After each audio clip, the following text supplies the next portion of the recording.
갑절의 회복입니다. 하나님께서 회복시키실 때는 갑절로 회복시키신다, 그런 뜻입니다. 갑절이라고 해서 꼭 2배만을 말씀하는 건 아닙니다. 갑절이라는 것이 넘치도록 풍성하게 하나님께서 회복해 주신다, 그것을 의미하는 것이죠. 그래서 하나님의 자비로우심을 보게 되는 그런 대목입니다. 왜냐하면 갑절을 받을 만한 그런 자격이 없는데도 그렇게 해주시기 때문에. 왜냐하면 자기의 죄악 때문에 팔렸거든요.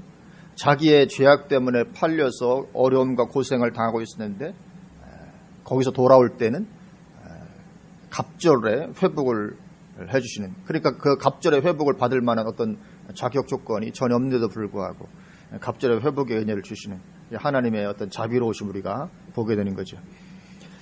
하나님의 마음과 하나님의 성품이 그러하십니다. 하여튼 하나님 우리에게 넘치도록 주시기를 원하시는 거죠. 넘치도록 풍성하게 꾹꾹 눌러서 가득 넘치도록, 흔들어 넘치도록, 여러 표현들이 있죠. 그래서 우리가 하나님께로 돌아가면 하나님 우리를 그렇게 축복해 주시기를 원하시는 하나님의 마음, 우리를 향하신 하나님의 마음을 보게 됩니다. 이것을 잘 보여주는 그림이 탕자의 비유죠. 탕자도 그 고생을 엄청나게 했는데 억울하게 끌려가서 고생한 게 아니었잖아요.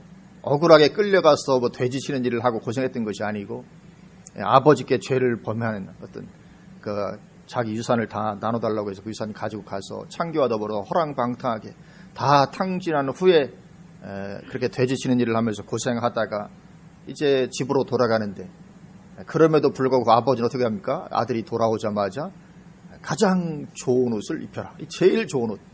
그냥 보통 옷도 아니고 제일 좋은 옷을 입혀라. 손에 가락지를 끼우고, 그리고 좋은 신발 신기고, 그리고 살찐 송아지를 잡아서 잔치를 하자. 그렇게 하죠. 사실 형한테는 그렇게 해주지 않았으면서도 형은 떠나 있지 않고 집에 있었는데도 불구하고 형이 말하는 것처럼, 아니 저한테는 염소 새끼 한 마리라도 주어서 친구들하고 잔치하게 하신 적이 없더니만, 아니 저 아들을 그렇게 살찐 송아지를 잡았느냐 할 정도로. 그래서 그런 어떤 전혀 자격이 없음에도 불구하고 하나님께로 돌아오기만 하면 하나님 엄청난 은혜와 축복으로 우리에게 역사해 주시는 그런 하나님의 줄로 믿습니다. 그래서 우리에게도 똑같이 적용이 되는 거죠. 지금까지 어떠했는가는 전혀 관계가 없습니다. 지금까지는 어떠했을지라도, 후회스럽기 그지없을지라도 늦지 않았죠. 지금이라도 돌아가기만 하면 하나님은 이 갑절의 회복의 은혜를 주시는 하나님이시기 때문에, 그래서 항상 인생 역전의 찬스는 하나님 안에서 언제나 있는 법입니다. 너무 늦어서 그건 없는 줄로 믿습니다. 하나님 안에서 너무 늦은 건 없습니다. 하나님은 전능하시기 때문에 인생 역전은 어느 때에도 항상 가능합니다. 그래서 하나님의 나라가 임하면 요엘서 말씀처럼 늙은이도 꿈을 꾸게 될 거라고 말씀하죠. 하나님의 나라가 임하면 늙은이도 꿈을 꾸게 될 것이다. 이건 자다가 꿈을 꾸는 걸 말하는 게 아니죠. 그렇지 않아도 꿈자리가 뒤숭숭한데 늘 꿈이 너무 많아서 이건 그걸 말하는 것이 아니고, 하나님의 나라가 임하면 늙은이도 어떤 비전을 가지고 꿈을 꾸고 미래를 설계하고 하게 된다 이거죠. 뭔가 소망을 가지고 나아갈 수 있다, 그런 것입니다. 그래서 100세가 되어서 몸이 죽은 것 같고 아무 소망이 남아있지 않은 것 같을지라도 최고의 축복된 사람이 될 수 있는 게 하나님께서 주시는 은혜죠. 아브라함처럼 이미 나이가 100세고 몸은 이미 죽은 것 같을지라도 그럼에도 불구하고 당대 최고의 축복의 사람이 될 수 있는 것입니다. 하나님 안에서 모든 것이 가능하기 때문에 그렇습니다. 그래서 나이가 문제가 아니죠. 그래서 우리는 흘러간 세월에 눈물 줄 것도 아닙니다. 이 갑절의 회복이 있기 때문에 그렇습니다. 근데 이게 쉽지 않습니다. 저도 이제 이렇게 나이가 들어가다 보면, 아직 많이 먹은 건 아니지만, 이게 마음이 저절로 위축이 됩니다. 그죠? 50 딱 되면 위축이 되고, 60대 위축이 되고, 70대 위축이 되고, 그래서 이제, 아무것도 할 수 없을 만한 어떤 스스로가 자기가 자기에게 그렇게 체면을 걸죠. 아이고, 이 나이에. 그러나 하나님 안에서는 얼마든지 모든 일들이 다 가능한 줄로 믿습니다. 그래서 나이 들어서 80에 붙잡힌 바 되어서 가장 위대하게 쓰임받은 모세도 있었고, 100세에도 하나님의 역사를 경험하고 가장 최고의 축복된 자리에 있었던 일도 있고, 얼마든지 가능한 줄로 믿습니다. 그래서 이전 것은 지나가 다 잊어버리고 정말 하나님 하실 새로운 일을 바라보면 거기에 놀라운 갑절의 회복의 역사가 있게 될 줄로 믿습니다.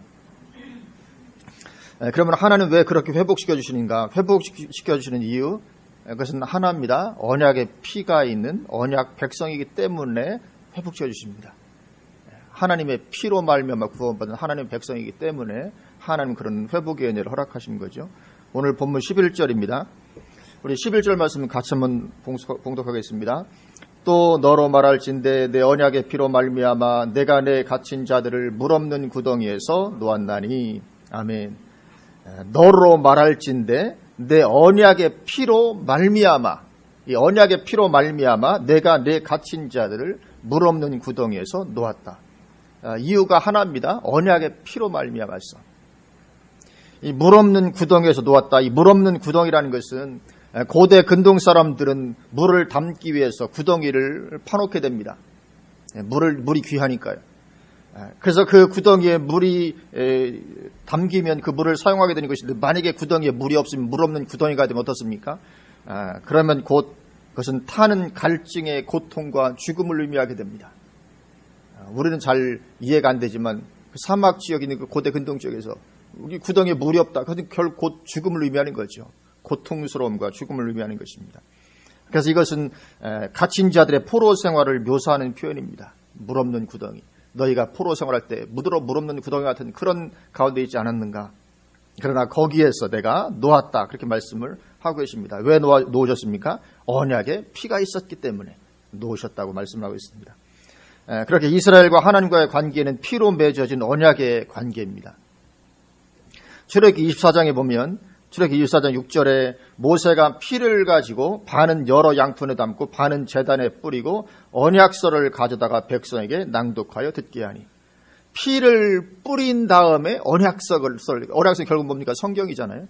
피를 뿌린 다음에 언약서를 가져다가, 약속의 책이죠. 가져다가 백성에게 낭독하여 듣게 하니 그들이 이르되 여호와의 모든 말씀을 우리가 준행하리이다. 모세가 그 피를 가지고 백성에게 뿌리며 이르되 이는 여호와께서 이 모든 말씀에 대하여 너희와 세우신 언약의 피니라. 그렇게 말씀합니다. 언약의 피다. 그러니까 언약을 맺을 때 피를 뿌림으로 언약을 맺은 거죠. 하나님과 이스라엘 백성들 가운데 어떻게 언약을 맺습니까? 피를 뿌림으로 언약을 맺게 된 것입니다. 그리고 이 피라는 것은 동물을 죽여야 얻어지는 거죠. 피에는 생명이 있다고 성경이 말씀합니다. 그래서 이 피는 삶과 죽음을 결정합니다. 그러니까 이 피의 언약은 삶과 죽음까지도 결속된 언약입니다. 삶과 죽음까지도 결속된 언약. 그래서 이 언약을 파기하게 되면 어떻게 됩니까? 죽음의 대가가 따라오는 거죠. 이 피의 언약은 파기하면 그냥 사망이고 죽음입니다. 그래서 이스라엘은 이 언약을 파기하는 대가를 바벨론에서 치르게 되는 것입니다. 나라가 망하고. 그리고 바벨론에서 이제 하나님 보시기에 충분한 정도로 너희가 이 대가를 치렀다. 언약 파기 대가를 치렀다 했을 때 하나님께서 이제 언약의 피를 기억하시고 언약의 피로 말미암아 내가 너희를 물 없는 구덩이에서 놓아준다. 그렇게 말씀을 하고 계십니다. 그렇기 때문에 이제 그렇게 노연한 이스라엘은 이제 하나님께로 다시 돌아와야 하는 거죠. 하나님께서는 놓아주셨습니다. 그러나 또 돌아가는 것은 또 우리가 해야 되는 거죠. 돌아가야 되는 것입니다. 그래서 본문 12절 갇혀 있으나 소망을 품은 자들아 너희는 요새로 돌아올지니라. 내가 놓았으니까, 언약의 피로 인해서 놓았으니까 너희는 돌아오라는 거죠. 내가 오늘도 이르노라 내가 내게 갑절이나 갚을 것이라. 돌아오기만 하면 내가 너에게 갑절을 갚아주겠다. 이 갇혀 있으나 소망을 품은 자들아. 그러니까 항상 소망의 끈은 놓지 말아야 될 줄로 믿습니다. 갇혀 있을지라도 소망을 품고 있는 것입니다. 여전히 하나님 안에서 그런 자들아 요새로 돌아올지니라. 안전한 하나님의 품으로 돌아오라는 것이죠. 그런데 여전히 돌아오지 않고 바벨론에 머물러 있는 자들도 있었던 거죠. 그러니까 돌아오라고. 이제 놓였으니까 돌아와라. 하나님께서 억지로 끌고 올 수는 없지 않습니까? 돌아올 수 있도록 여건을 다 조성해주고 돌아오는 거 너희들이 이제 돌아와야 된다는 것이죠. 그리고 내가 오늘도 이르노라 그렇게 말씀하죠. 하나님은 오늘도 이러시는 것입니다. 돌아오라고. 내가 내게 갑절이나 갚겠다고. 우리도 하나님께로 돌아가야 될 줄로 믿습니다. 거기가 안전한 요새입니다. 갑절에 갚아주심이 거기에 있습니다. 하나님 완전히 안전한 요새가 되시고 갑절의 축복으로 갚아주시는 은혜가 거기에 있기 때문에 우리도 하나님께로 돌아가야 될 줄로 믿습니다. 그리고 오늘 본문은 이스라엘 백성들에게 주신 말씀이지만 실제적으로는 새 언약의 피로 맺어진 오늘날의 우리에게 주신 말씀이죠. 왜냐하면 우리도 언약의 백성들, 새로운 피. 그래서 지난주 지금 이 문맥을 볼 때 그런 것이죠. 왜냐하면 지난주에 보았던 9절 10절 말씀은 예수 그리스도에 대한 예언이었습니다. 예수 그리스도께서 오실 것 하실 것에 대한 예언의 말씀을 주시고 바로 이어서 오늘 본문이기 때문에 그런 맥락에서 오늘 본문의 피 언약도 보아야 되는 거죠. 그래서 이 피는 이스라엘 백성들에게도 해당되지만 더 궁극적으로는 사실은 오늘날 신약시대를 사는 우리를 향하신 말씀인 거죠. 이스라엘은 끝내 언약을, 이 피의 언약을 파기해버리고 맙니다. 하나님 이스라엘 버리시죠. 그리고 이제 하나님은 새로운 피의 언약을 체결하십니다. 누구와 더불어요? 이제 이방인들과 더불어 새로운 피의 언약 체결하십니다. 그래서 누가복음 22장 20절에서 예수님께서 친히 말씀하죠. 누가복음 22장 20절을 보면 저녁 먹은 후에 잔도 그와 같이 하여 이르시되 이 잔은 내 피로 세우는 새 언약이니 곧 너희를 위하여 붓는 것이라. 그렇게 말씀하십니다. 내 피로 세우는 새 언약이다. 예수님의 피, 예수님의 십자가의 피로 말미암아 이제 새로운 언약을, 구약시대 이스라엘 백성은 동물의 피로 말미암아 피 언약을 맺었는데 우리와는 더불어서 이제 예수님의 피로 말미암아 새 언약을 우리와 맺으십니다. 우리도 그래서 언약 백성이 되는 거죠. 그리고 오늘 본문 11절 12절은 바로 그것을 실제적으로는 말씀하고 있는 거죠. 피 언약의 백성이기 때문에 회복시켜 주신다고 말씀하는 것입니다. 그래서 사람들은 이스라엘 백성들이 바벨론의 포로에 붙잡히고 포로로에 갇혀 있듯이 지금 죄와 마귀와 지옥의 권세에 갇혀 있습니다. 그래 거기에서 예수님 안에 있는 소망을 발견하고 하나님께로 돌아오라는 거죠. 그러면 갑절을 갚아주시겠다 그렇게 말씀을 하고 있습니다. 그래서 이스라엘 백성들이 바벨론의 포로로 갇혀 있는 것은 어떤 그런 이런 영적인 상징성이 있는 거죠. 바벨론, 큰 성 바벨론, 이 세상이 결국은 바벨론입니다. 이 세상에서 갇혀 있는 자들, 예수님 안에 있는 소망을 발견하고 돌아오라는 거죠. 그럼 내가 갚아주겠다. 갑절이나. 그리고 또 한편으로 이것은 이미 신앙생활을, 믿음 생활을 하다가 낙심 가운데 있는 그리스도인들에게도 마찬가지입니다. 왜냐하면 이스라엘 백성들도 원래는 하나님 백성이었는데 포로 되어 갔던 그런 상황이었기 때문에, 그런 맥락을 주신 말씀이기 때문에 이미 믿다가 낙심해 있는, 그래서 어려움 가운데 있는 그리스도인에게도 똑같이 주시는 것이죠. 돌아오기만 하면, 이게 불신자도 되든지 아니면 믿다가 낙심한 자든지 돌아오기만 하면 하나님께서 회복시켜 주시되 갑절의 회복을 허락해 주시겠다. 그렇게 말씀을 하고 있는 것입니다. 그렇게 하나님께서 갑절로 회복시켜 주시는데 그러면 어떻게 해서 갑절로 회복되게 해주시는가? 하나님께서 직접 역사해 주심으로 되어진 것을 보게 됩니다. 그것이 13절 이하의 말씀입니다. 13절 우리 성경에는 되어 있지만 원어 성경에는 13절 맨 앞에 키라는 전치사가 있습니다. 왜냐하면 그런 뜻인데 우리 성경에 생각이 드는데 왜냐하면 13절 쭉 이렇게 이어지고 있습니다. 키라는 전치사가 있어서. 그러니까 13절 이하의 활동으로 말미암아 12절의 갑절의 회복이 주어지게 된다는 거죠. 12절 너희들 이렇게 회복시킬 거다. 왜냐하면 13절 이렇게 내가 할 거니까. 그래서 이런 결과로 인해서 12절의 회복이 오게 되는 것을 말씀합니다. 13절입니다. 하나님께서 하실 일입니다. 내가 유다를 당긴 활로 삼고 에브라임을 끼운 화살로 삼았으니 시온아 내가 내 자식들을 일으켜 헬라 자식들을 치게 하며 너를 용사의 칼과 같게 하리라. 하나님께서 이렇게 해주심으로 말미암아 회복이 되는 것입니다. 내가 유다를 당긴 활로 삼고 에브라임을 끼운 화살로 삼아서 너희를 용사와 같이 만들어서 너희들로 하여금 헬라 자식들을 내가 치게 함으로 회복시켜주겠다. 어떤 이런 말씀을 하고 계신 것입니다. 여기 헬라 자식들 할 때 이 헬라가 히브리 원어로는 야완이라는 단어입니다. 야완. 헬라를 가리키는 것인데요. 야완이라는 단어입니다. 그리고 이 야완은 본디 노아의 아들 야벳의 넷째 아들이었습니다. 야완이. 노아가 세 아들이 있었죠. 셈과 함과 야벳. 야벳이 이제 유럽인들의 조상인데 그 야벳의 넷째 아들이 야완입니다. 이것이 헬라라는 뜻이거든요. 헬라인데요.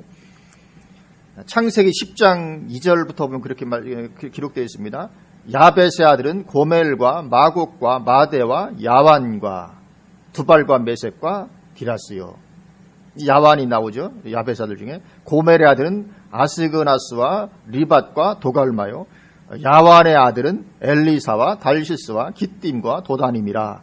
이들로부터 여러 나라 백성으로 나뉘어서 각기 언어와 종족과 나라대로 바닷가의 땅에 머물렀더라.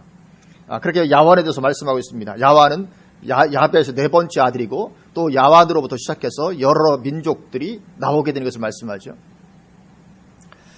그래서 이 야완이 헬라 민족을 가리키는 것인데 그 야완의 아들로부터 여러 나라 백성으로 나뉘어서 각기 언어와 종족이 되었다고 말씀하기 때문에 여기 본문의 야완을 꼭 헬라는 그리스를 가리키는 거죠. 꼭 헬라 민족으로만 국한시킬 이유는 없다 하는 거죠. 왜냐하면 그들로부터 여러 민족과 나라와 백성들이 나왔기 때문에 야완으로부터 헬라로부터 여기를 꼭 이스라엘 지금의 어떤 그리스 헬라를 꼭 의미하는 것으로만 볼 이유는 없겠다는 거죠. 그래서 오늘 이 본문 13절에서 이 야완은 모든 이방인을 대표해서 쓰여지고 있는 것입니다. 모든 이방인의 대표로 지금 야완이 등장하는 것입니다. 왜냐하면 이것이 지금 신약 시대를 염두에 두고 예언하는 것이기 때문에 그렇습니다. 지금 궁극적 맥락이 신약 시대입니다. 예수님 오심부터 시작해서 이 궁극적 맥락이 신약 시대인데 그 신약 시대에 하나님의 백성들의 대적을 대표해서 지금 야완이 등장하고 있는 것입니다. 그래서 13절 내 자식들을 일으켜서 헬라 자식들을 치게 하리라. 헬라를 치게 하는 것이 아니라 헬라 자식들을 치게 할 것이다. 그리고 너의 자식들 일어나서 어떤 후대에 이루어질 어떤 그런 말씀에 초점이 가 있는 거죠. 그리고 요엘서 3장을 보면 요엘서 3장에서는 유다와 예루살렘 백성들이 이 야완, 이 헬라 민족에게 노예로 팔려갔다는 기록도 있습니다.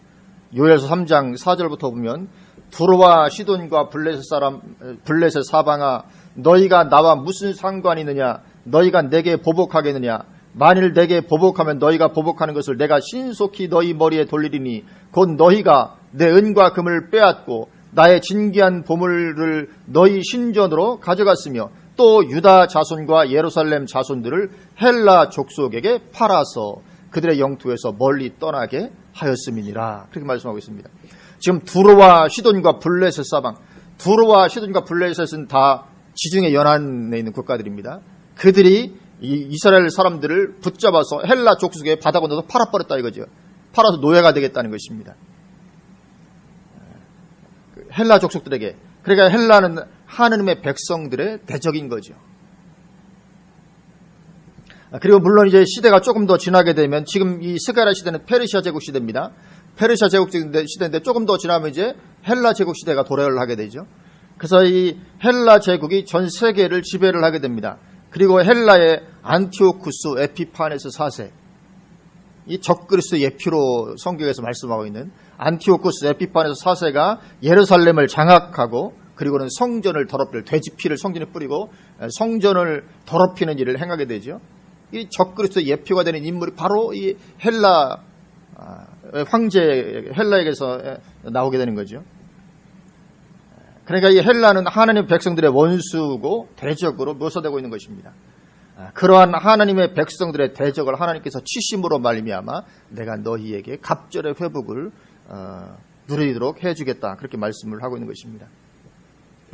다른 말로 하면 그리스도인들의 대적을 치심으로 갑절의 회복을 누리게 해주시는 것을 말씀을 하는 것입니다. 그래서 우리 그리스도인들에게 대적 하나님께서 가만두시지 않습니다.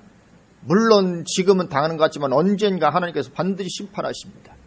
하나님의 백성들을 건드릴 때 하나님 가만 그냥 두시지 않습니다. 언젠가 반드시 거기에 대해서 대가를 받도록 하시는 하나님이십니다. 그리고 이 말씀의 완전한 성취는 역시 새하늘과 새 땅에서 이루어지게 됩니다. 오늘날 살아간 데에서는 완전한 성취는 아니고 부분적인 성취는 우리가 누리지만 완전한 성취는 새하늘과 새 땅에서 이루어집니다. 그래서 성경이 그때 너희가 철장 권세를 가지고 깨트리며 왕노릇하게 될 것이라는 말씀이 바로 그 말씀입니다. 이 철장 권세를 우리에게 주셔서 모든 것을 깨트리고 왕노릇하게 되시는 이게 이제 천년왕국 새하늘과 새 땅에서 이루어지게 되는 거죠. 그래서 완전한 성취는 이제 새하늘과 새 땅에서 이루어지는데 현재의 삶에서도 이러한 축복을 부분적으로 우리가 누리게 되는 것입니다. 하나님께서 그렇게 일하심으로 역사하심으로 말미암아 회복을 누리게 하시는데 14절 15절 역시 그러한 하나님의 역사하심에 대한 묘사들입니다. 14절 보면 여호와께서 그들 위에 나타나서 그들의 화살을 번개같이 쏘아내실 것이며 이스라엘 백성들 위해 나타나서 하신다는 거죠. 그들의 화살을 번개같이 쏘내실 것이며 주 여호와께서 나팔을 불게 하시며 남방 회오리 바람을 타고 가실 것이라. 만군의 여호와께서 그들을 호위하시리니 그들이 원수를 삼키며 물맷돌을 밟을 것이며 어떻게 할 수 있습니까? 하나님께서 이렇게 힘이 되어주시는 것이거든요. 하나님 이 편에 이스라엘 편에서 싸우시는 것입니다. 그들이 피를 마시고 즐거이 부르기를 술 취한 것 같이 할 것인지 피가 가득한 동이와도 같고 피 묻은 제단 모퉁이와도 같을 것이라. 그래서 우리를 위해 싸워주시는 하나님이심을 이렇게 말씀을 해주고 있습니다. 하나님 우리 편에서 우리의 능력이 되시고 우리를 용사같이 용맹한 칼로 만들어주시고 그렇게 해서 우리를 위해서 싸워주심으로 어떤 하나님의 백성들을 감히 대적할 자가 없도록 하신 거죠. 그래서 하나님을 요새로 삼은 하나님의 백성들을 감히 대적할 자가 없습니다. 하나님을 요새로 삼은. 우리가 이해는 잘 해야 됩니다. 단지 그냥 교회만 왔다 갔다 하는 게 아닙니다. 하나님을 요새로 삼은.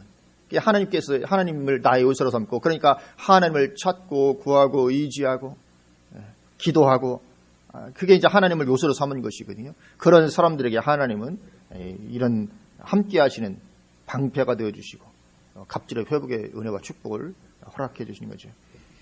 그래서 우리는 해야 될 것은 무엇입니까? 두려워하지 말고 기도만 하면 되는 것입니다. 두려워하면 안 됩니다. 두려워하지 말고 기도만 하면 될 줄로 믿습니다.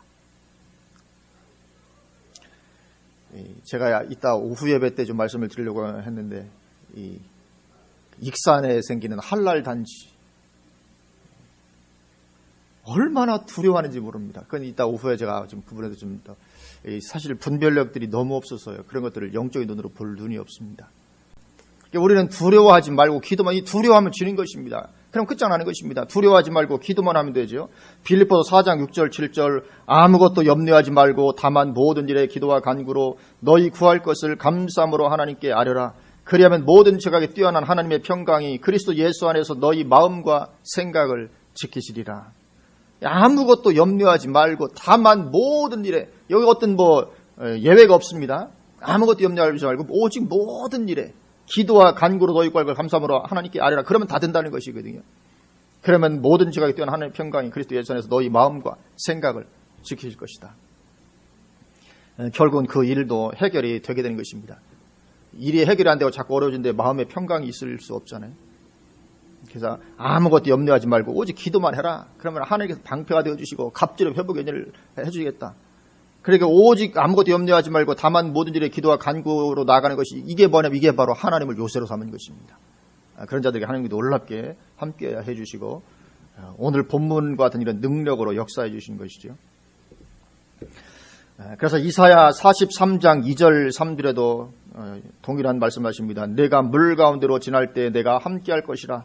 강을 건널 때에 물이 너를 침몰하지 못할 것이며 내가 불 가운데로 지날 때에 타지도 아니할 것이요 불꽃이 너를 사르지도 못하리니 대전하는 여호와 내 하나님이요 이스라엘의 거룩한 이요 내 구원자임이라. 물 가운데로 지날 때도 함께 하시고 불 가운데로 지날 때도 함께 타지 않을 것이고 빠지지 않을 것이고 불꽃이 사르지도 못한다. 왜냐하면 하나님이 우리 편에서 일하시기 때문에.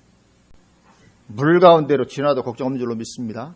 불 가운데로 지나도 걱정 없습니다. 하나님을 요새로만 삼으면 어떤 걱정이 거기 없는 줄로 믿습니다.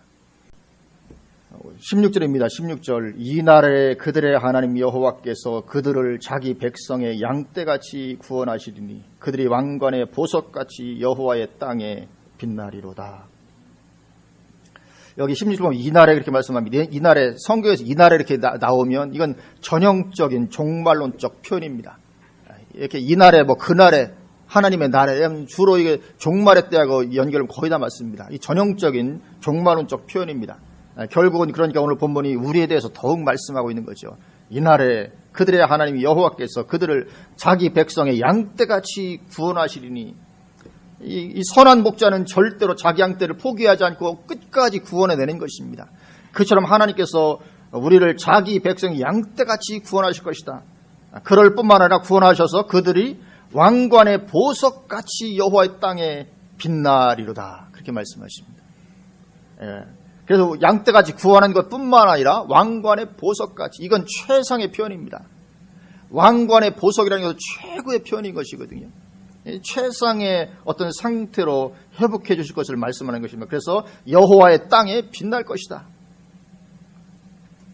그래서 하나님을 요새로 삼는 우리를 그렇게 구원하여 영생을 누리게 할 것이고, 그리고 그럴 뿐만 아니라 왕관의 보석같이 최상의 축복을 누리게 할 것을 말씀을 하고 있습니다.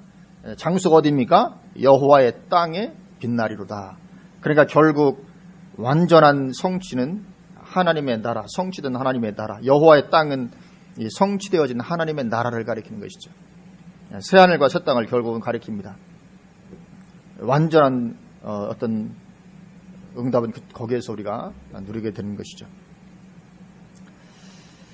그래서 영원한 구원의 축복을 누리고 또 이 왕관의 보석과 같은 엄청난 상급의 축복을 누리는데 굉장히 강조를 하는 거죠. 더 이상 어떻게 표현할 길이 없어서, 사실은 왕관의 보석보다 더 훨씬 더 좋을 건데 더 이상 어떤 표현할 길이 없으니까 그냥 왕관의 보석, 그냥 그 정도로 표현하는 것이죠.